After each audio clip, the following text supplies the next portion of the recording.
Show you probably the second most important thing. Actually, this is equally important as the water and knowing how to refill your freshwater tanks. But this is just to your left as you walk into the RV. You can see this main control panel up high on the cabinetry here. I'll go quickly through this panel just so you have an understanding of what each of these buttons do. Okay, right here, this is to start and stop your generator. Literally just hold that down and you'll hear it fire up, and then when you need to stop it, you just stop it.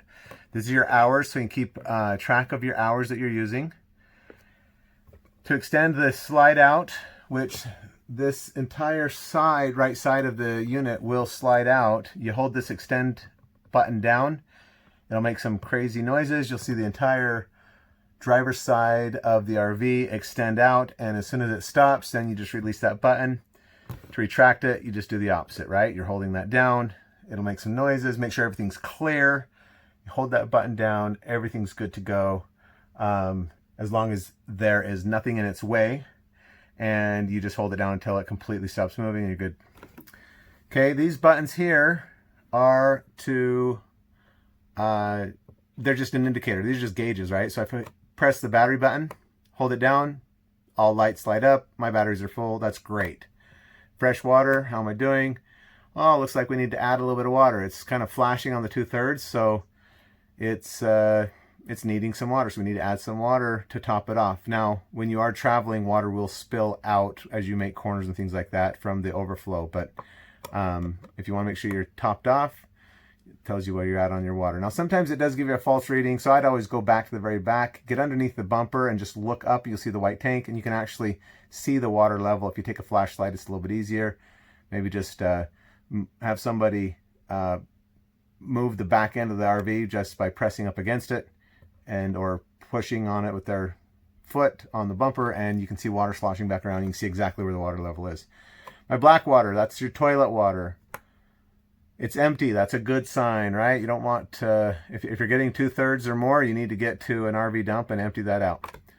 Gray water is the water that's coming out of the sinks and shower. That being empty is a great sign as well. So when you do empty your black and gray water, you always want to empty the black water first and then your gray water in order to flush out that sewer snake, which would be in a different tutorial.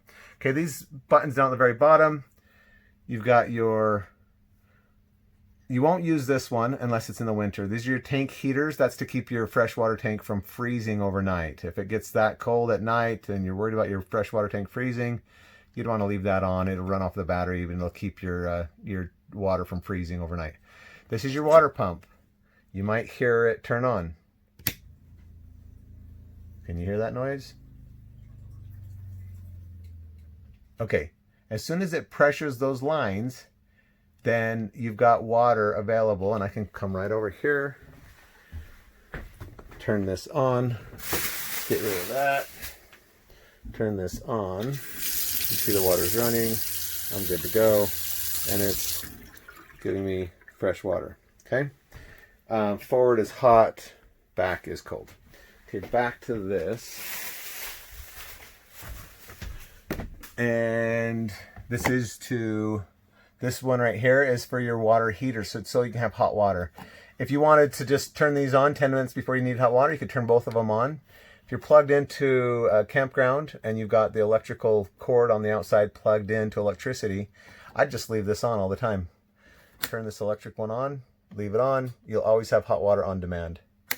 Okay, this one here is propane. If you turn them both on at the same time, they'll both start heating your water and you'll get hot water quicker. If you've got a bunch of people that are going to be showering back to back, you might want to turn them both on and leave them on until everybody's done showering. Of course, you want to take short, quick showers. A lot of times they call them military showers. Get in, get wet, soap up, turn the water off, and then rinse off when you're done washing.